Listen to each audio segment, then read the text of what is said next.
Hello, sports history fans. I'm Joe Zagorski with the podcast Pro Football in the 1970s. You're about to jump into another thrilling sports history moment. But first, let's dive into today's sponsor just in time for the holiday season. Introducing Art of Words, the brainchild of word artist Dan Duffy from Philadelphia, which is near my hometown. Dan meticulously crafts stunning images by handwriting relevant words from some of the greatest sports moments in time.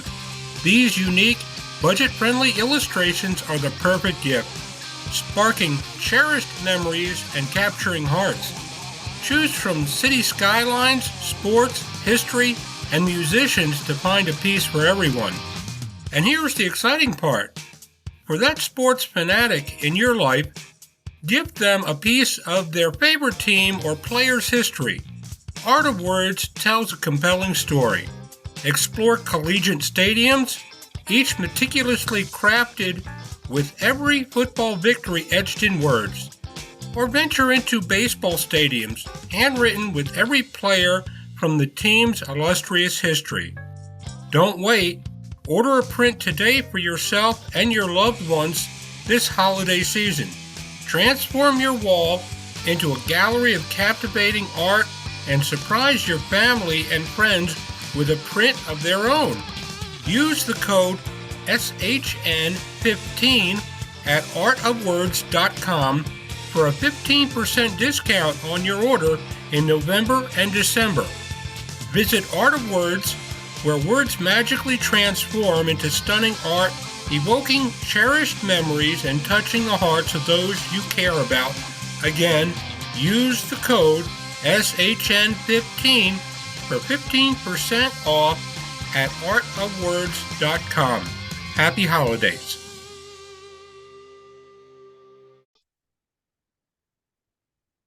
And we'd like to welcome everybody back to the Football's Family Podcast. And the one thing about this show that I like doing is I get to see people with their hobbies and people with their interest in just things that are just neat on the surface. And when you get to talk to people, they get even neater. So I've got a guy. Would you like to introduce yourself tonight? Yeah, I'm Chris LeMay. I live in Spring Hill, Tennessee. So, yeah, he is in God's country here. He's a Tennessean. It kind of hurts to say that after what happened yesterday with the Colts winning the way they did. That hurts me on the inside. It does. It does. But Chris, you have an interesting hobby. Would you like to explain it? Yeah, if you remember electric football games, they were real popular in the 60s and 70s. And I got one when I was a kid. I got one when I was about 12, 13 years old. And that was in 69 or 70. And of course, I played it then. I collected, I had about 6 more teams. I got a set that was the AFL set with the Jets and the Chiefs. And it's the only AFL set that they ever actually made. And then I bought about 4 more teams. I mean, like say the Dolphins, the Vikings, the Steelers, and the Colts were all the popular teams during that time. And of course, so I bought, and during that time, Tudor was making NFL teams. That you could buy teams in actual NFL uniforms.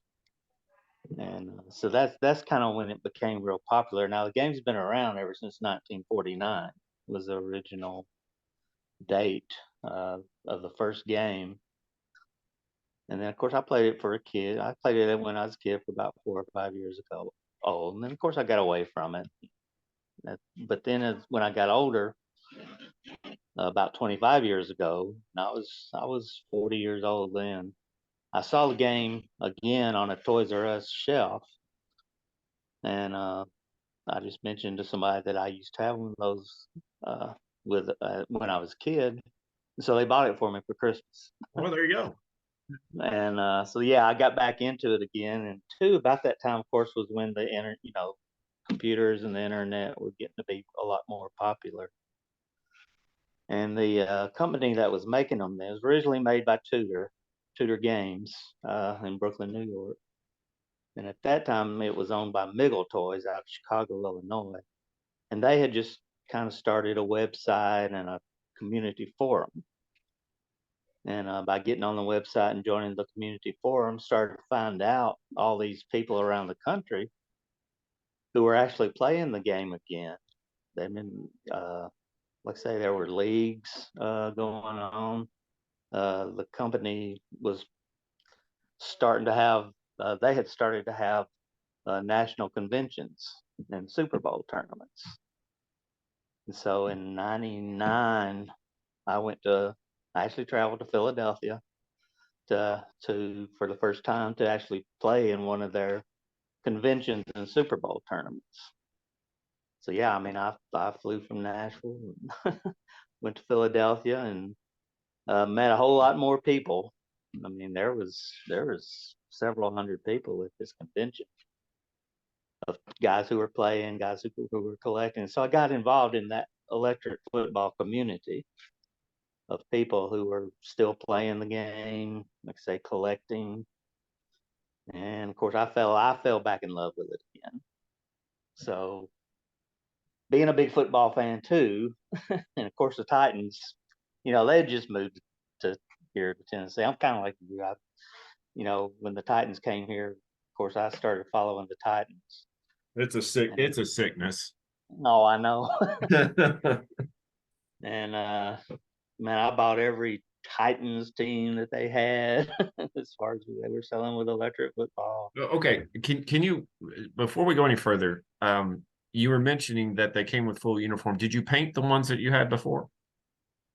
No. The very first ones I had were the ones that they painted. They were painted in factory in Hong Kong back during the '60s and '70s, and that's the cool. Chris, are we breaking up here?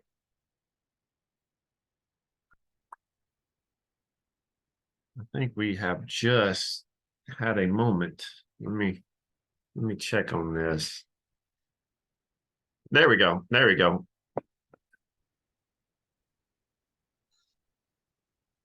He is back. There we go. Now, okay, so they were made in Hong Kong. Yeah, and they were painting the original factory teams, or the NFL uniform teams, and you could get at that time, of course, all 28 NFL teams. You could get them, and then when I got back into it again, of course, they were still offering the NFL teams, and I mean, of course, Titans. Like say, I was a big Titans fan then, so I got Titans players.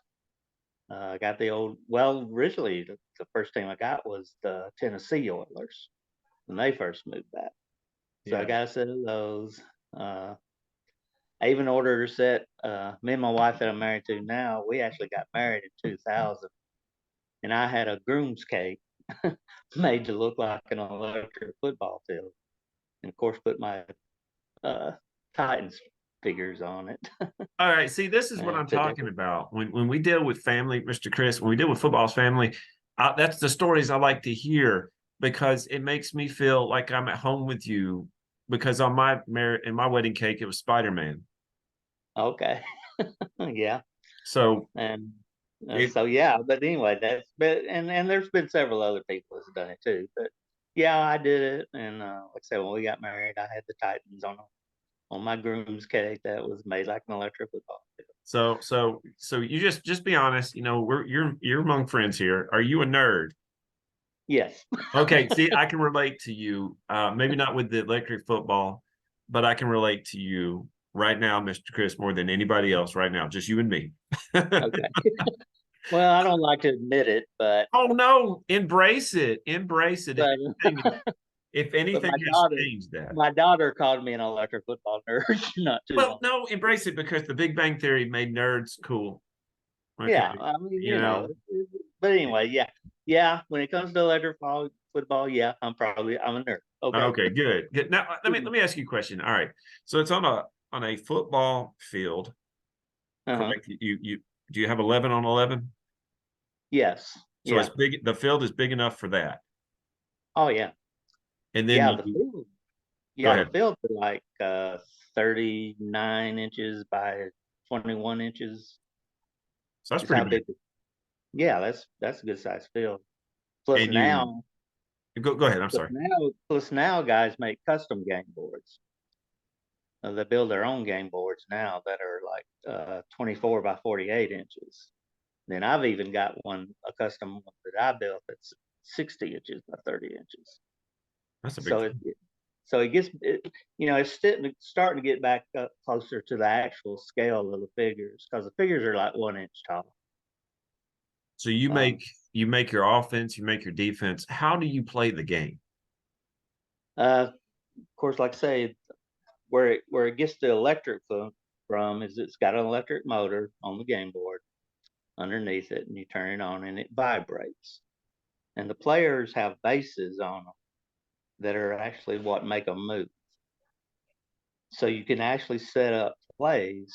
So yeah, you set up an offense and you set your guys up in a defense.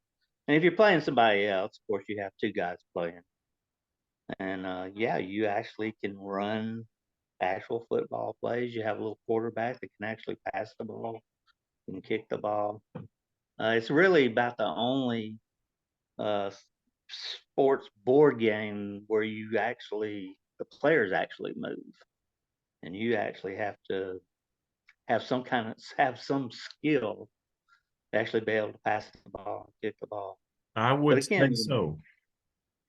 yeah. But again, of course, it helps to have a knowledge of football and football strategy, because you do learn a lot of it that way. And of course, I played football when I was a kid, so I've always had a love for football. So that's where a lot of it comes into too. Now you said that the board shakes, correct?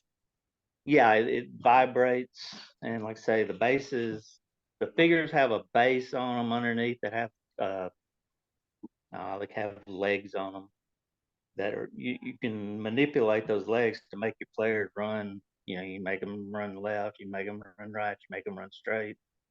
You can make them run fast. You can make them, you can get strength out of them, Oh my and that's goodness. a large part of yeah, that's a large part of the game now today. The guy there's probably 200 people that regularly play competitively. There's about 6 regional tournaments during the year. Nashville, we've got a league in Nashville that we have about 4 or 5 guys get together every once in a while, where we play each other. And so, yeah, I mean, it's very seldom that there's not a weekend that go by that somebody's playing electric football. Do you change the position of each player after each play? So Yeah, you actually have to. Yeah, I mean, you have to actually set them up, like because when when you talk about moving left or moving right, Mhm. that's do you have a play clock?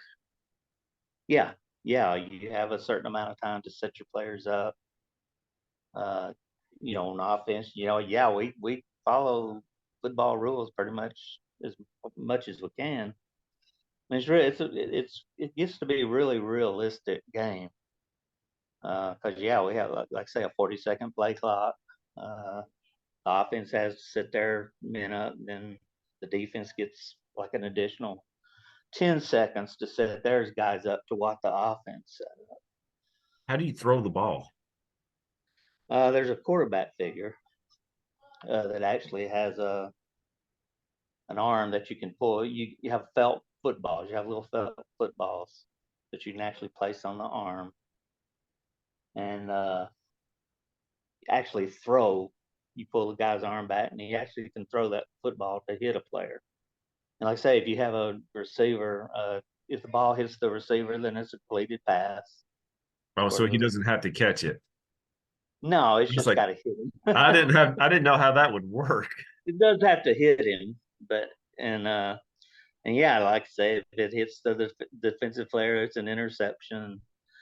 It's a very realistic uh, game. I mean, So what's a good pass percentage, completion uh, percentage? real, most guys that really practice it a lot, I mean, they're hitting 75% of their passes most of the time. Okay, I'm out. Uh, What can you do? nah, I can do close to that. I'm a pretty good passer. I've done it long enough that Well, you I teach Will Levis. I think he's yeah, got what he needs some help. He needs some receiving help is what he needs. yeah, he needs some receivers more than anything, I think. Yeah. But but yeah, like I say, it is a very realistic game. Whereas, like other games, you're usually rolling dice. Most Right. when you're playing these other football board games, you're just rolling dice and consulting charts that give you the result, or cards that give you the results of the play. Where this actually involves, like I say, it involves skill, it involves actually playing the game. You Uh, said that you had the AFL. Do you still have those figures? yes, I do. I You still do. have it. So do you have all of them, all 32 teams now? Not entirely. Uh, when I started collecting, I was collecting more the game boards than where it was anything. Now I do paint the figures as well. I paint and sell the figures, and now I have painted every team, every NFL team, every AFL team, every World Football, all the way back. World Football League, USFL, Canadian colleges. I've painted all of them, but what I collect mostly is the game board with the original figures. And so yeah, I've got several. Like I say, 1967 is when they started doing the NFL teams. So yeah, I've got several. I haven't counted lately, but yeah, I've got a lot of teams. Now, again, I don't know that I have every NFL team. I'd have to. All right, the boards. You have some behind you. Yeah, there's some there. Do they have the team end zones? Are they specific for teams or are they just different shapes or what? Most of the old game boards just say either NFL or AFL. Now I do actually have a game board. The game set that I got in '97, I have actually added bumper stickers to it. Uh, Tennessee Oilers is in one end zone, and of course the Titans is in the other end zone. So I got bumper stickers that actually have the team names on that game board. And then yeah, I've got a Titan logo on it.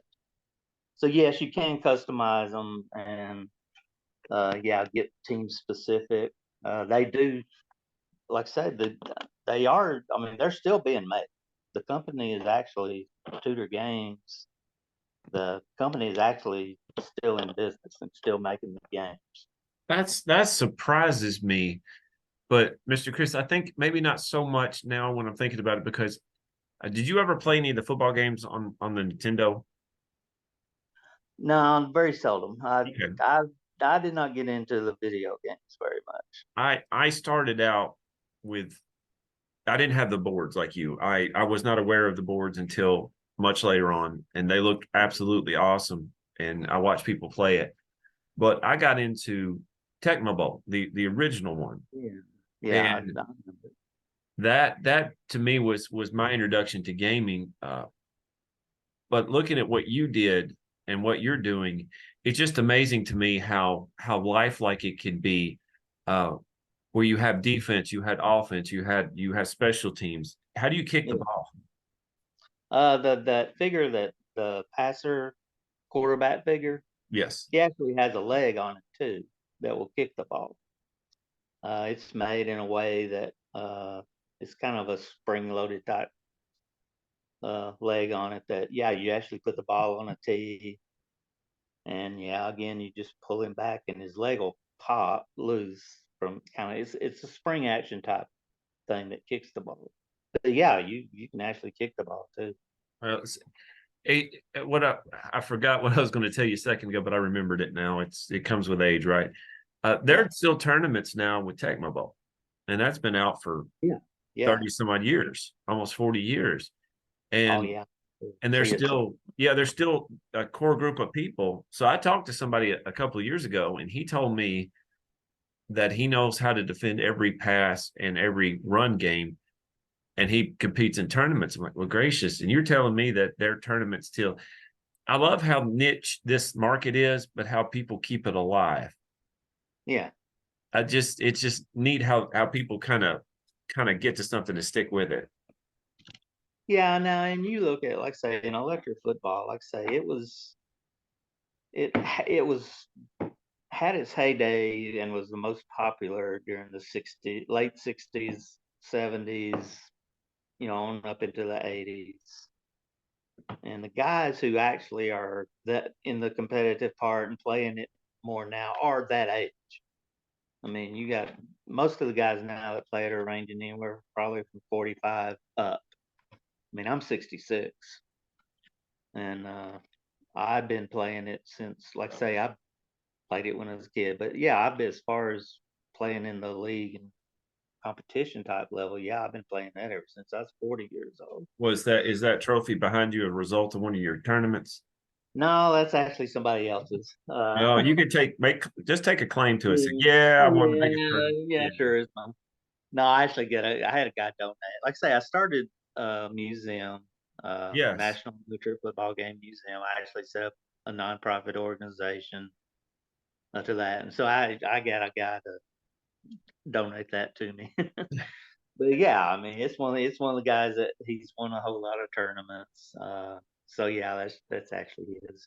No, Me personally, I've only won one or two games in the whole time that I've been but you're playing. playing against people who are serious. Yeah, but I mean, playing it solitaire is a real big thing too. People just playing it, themselves, where one person is actually coaching both. We call it coaches, miniature football coaches. And so, yeah, you're actually coaching both teams, and it's just more or less, yeah, it does the way I play it. I mean, we kind of favor the offense more than we do anything, and we're just kind of the defense is just kind of there to hopefully stop whatever we're doing. How do you And tackle? How do you tackle?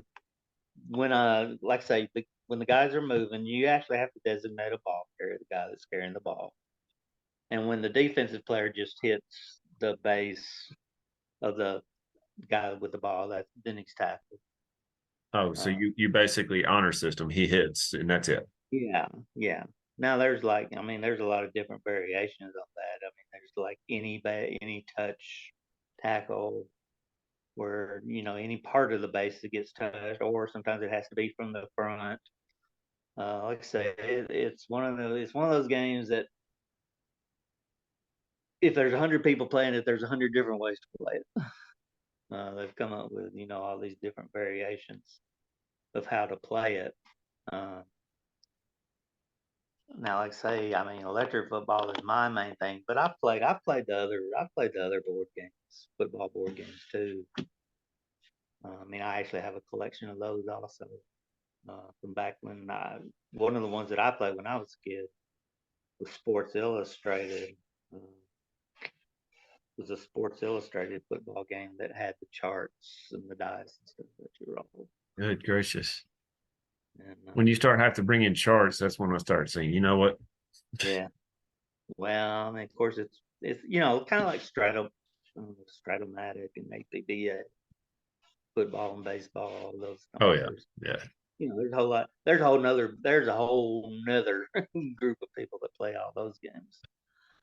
Uh, it's Well, just, go it's ahead. just, it's just a big thing. Like I say, as far I don't know the exact number of how many people are involved in electric football right now. I know on the main competitive circuit, where guys that play in these high competition leagues and tournaments, there's at least 200 people that very actively play it that way. But then you're looking at another, I don't know, 500 or more who play solitaire or who are collectors. I mean, when you start talking about electric football, you got the people who actually play it, you got the people who collect it. collect the game boards, the figures, who actually paint the figures and sell them. 3D printing has become real popular with the figures. 3D printing Yeah. the figures and painting and selling them. Of course, we use decals. I mean, it's gotten very highly detailed. I mean, the figures actually have face masks, chin straps. Gracious. I mean, they're recreating full, Well, whatever current team is, if somebody's got a Titans team, they've got the full current roster of 53 players. I don't know if I'd claim that. Do you have a Javon Curse figure? Yes, I do. I do actually. Oh, is he available? Can you show him to me, or is he hidden? Hold on, look. I don't know if you can see it. For the kids, Javon Curse was probably one of the best defensive ends to play. He played for a short period of time for the Titans. He played twice for them, and he is one of my favorite Titans of all time. Played for the. I don't know if you can see this right All now. right, yeah, he's got. Oh, I see Frank Wycheck. I see Bruce Matthews. Yeah. There's T-Rack. Can you bring it down just a little bit, Mr. Chris? Can you just bring it down just a notch? There you go. Come, yeah, there you go. Now pull it back. There you go. Okay. Perfect. Let's see what I got there. That is neat. Is that Chris Davis there, number 84? Yeah, I think so. Let's see. Or is that? Let's say Albert Hainsworth. He's. Oh, I see 27. There's Eddie. Yeah, Eddie George, Derrick Henry. Derrick Henry. I don't see Derrick, but I'm just envious of this because it looks like you put a lot of time into that if you painted them. Well, I actually this is actually one that somebody else did. Oh, okay. Well, they put a lot of time in it because that's the newest jerseys. Now, like I say, I concentrate on, I collect the game boards, but I'm into making electric football kind of as an art form. Because the figures, again, anybody that collects a figure, they're highly detailed. People display them.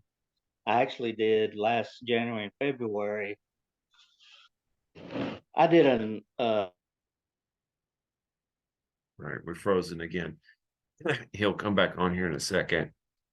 He had those figures in a case, and I was going to ask him, can you handle them, or do you need to wear gloves? All right, there you go. You're back. You're back. Actually, okay. Do you handle them with gloves? I mean, I'm serious. I don't know. Do you handle them with gloves, or would that smudge the paint if you use your fingertips? No, you can actually handle them. Now, like I say, I've got this one in a display case. And like I say, this is a custom Titans team, all-time greats, basically. It'll be unfair. It would be unfair to have Eddie George and Derrick Henry on the same team. Good gracious. How awful will that be for other people? Well, Mr. Chris, can you tell us where we can see your work, your museum? Yeah, I have a website that's called the National Electric Football Game Museum, and the address is nefgm.org. Let me. All right, let's try that again. NEF. GM. .org. All right, I will put that link in the show notes. Yeah, and that's my website. That's the website I started 4 years ago to kind of showcase my collection. Well, I can't wait to go over there and look. Mr. Chris, thank you for coming on. And if I'm ever in the area, you'll see me at your door, knocking on your door. So, who's this crazy guy?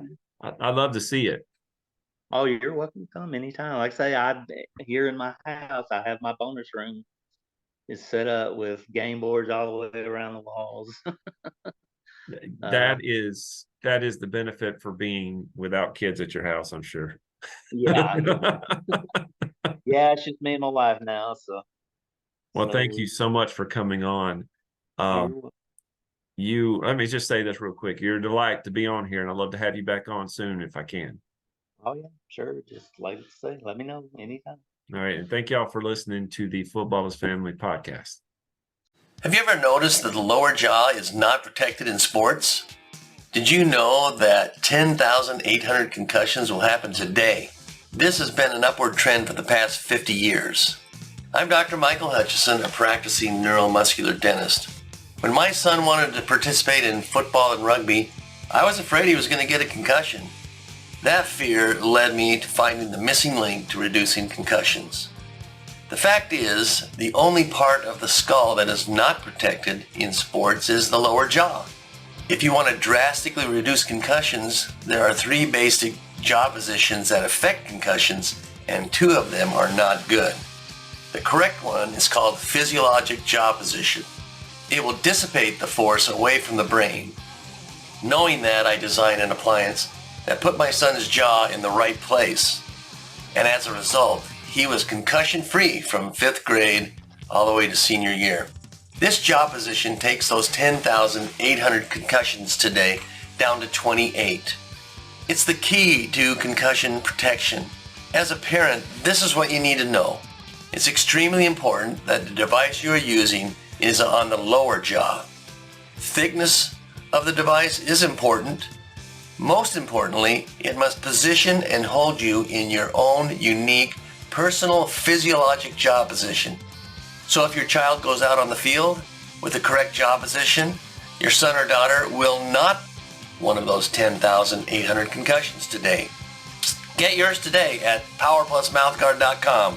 Use the promo code POWERUP2023 for 10% off.